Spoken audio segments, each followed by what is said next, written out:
Augmente en nous la foi. C'est la seule fois dans l'Évangile, dans les 4 évangiles, où nous avons cette prière des apôtres à l'égard de Jésus. Alors, peut-être que nous pouvons chercher à comprendre en quoi elle consiste. Et Jésus de répondre, si vous aviez la foi gros comme une graine de moutarde. Et donc, tâchons de comprendre quelle est la molécule de la graine de moutarde. Moi, je suis nul en chimie, j'en ai jamais fait. J'ai fait ES, donc dès la seconde, il n'y a plus de chimie. Mais j'aime bien planter les petites choses dans la terre et les voir pousser.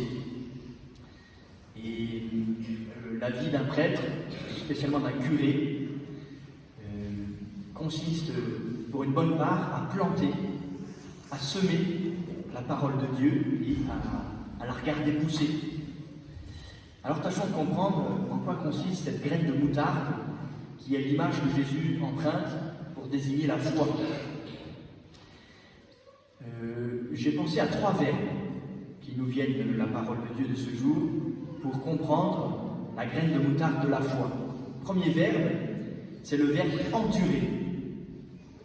Nous avons la foi d'une manière authentique et nous sommes fidèles au don de Dieu, ce que saint Paul nous invite à faire dans la 2e lecture, dans la mesure où nous sommes capables d'endurer les épreuves.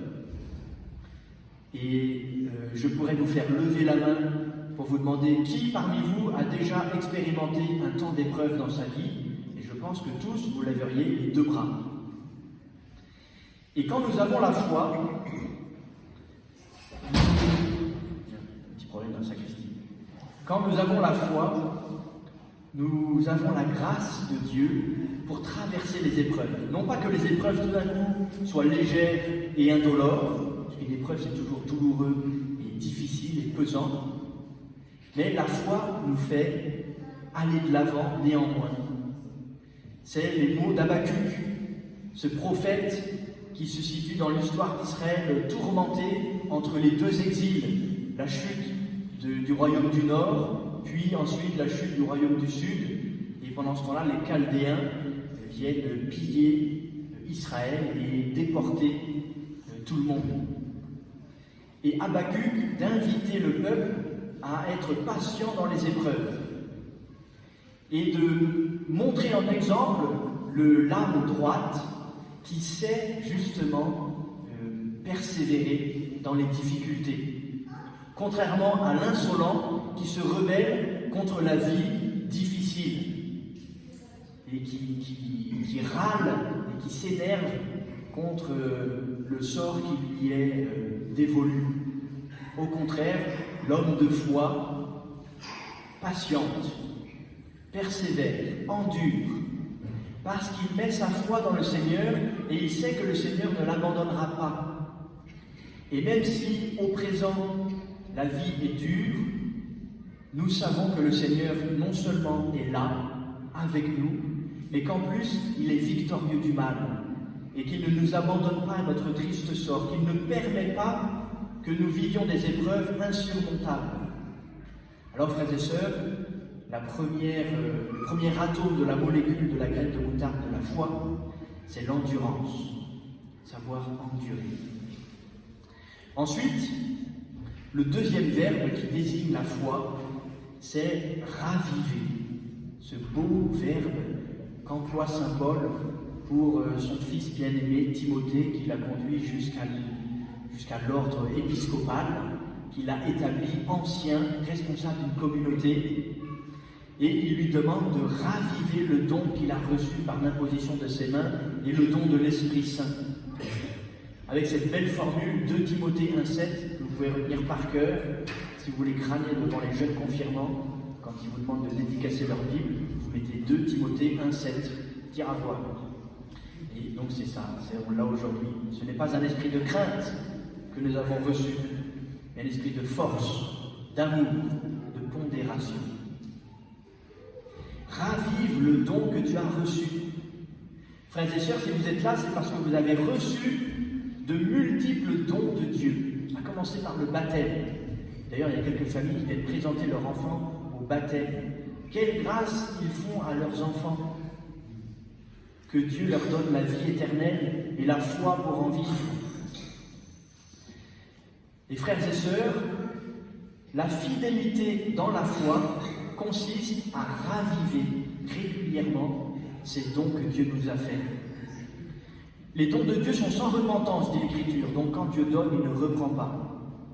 Et d'ailleurs, le baptême est un sacrement à caractère indélébile, comme la confirmation, comme l'ordination. Mais néanmoins, ces dons de Dieu, nous avons la responsabilité de les revitaliser, de les raviver, par notre pratique des sacrements, bien entendu, par notre prière personnelle. Notre conversion consiste essentiellement dans ce renouveau intérieur régulier des dons de Dieu, plus que dans la lutte contre nos défauts, qui de toute manière seront là jusqu'à notre dernier souffle.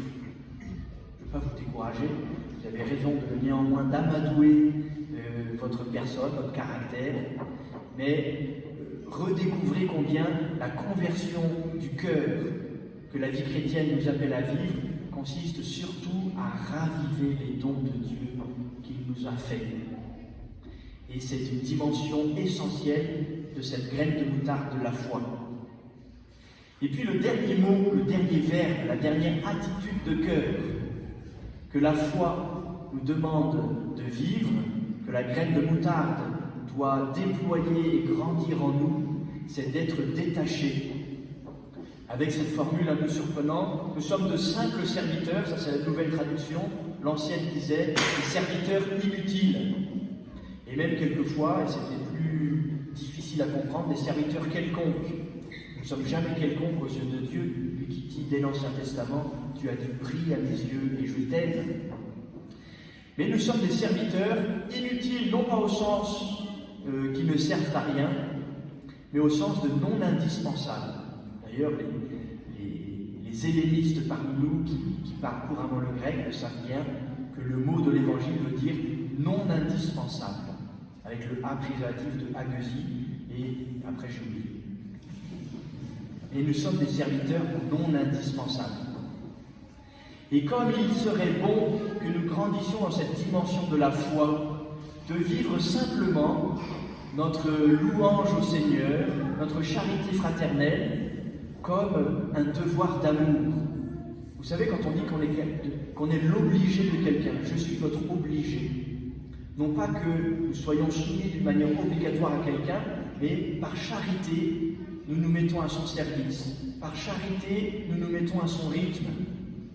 Un époux et une épouse, par exemple, qui sont l'obligé l'un de l'autre.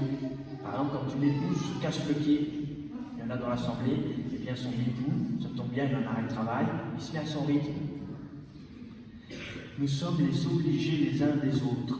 Et la foi consiste justement à être détaché de nous-mêmes, à être détaché de notre personne, à être détaché de nos missions, de nos réalisations. Une paroisse est belle quand les disciples missionnaires sont des serviteurs simples, comme dans l'Évangile, non indispensables. Et voilà, frères et sœurs, que la graine de moutarde de la foi grandisse, que nous soyons endurants dans les épreuves, que nous ravivions souvent, au moins une fois par jour, les dons que Dieu nous a donnés, nous a faits, et que nous soyons des serviteurs simples. Amen.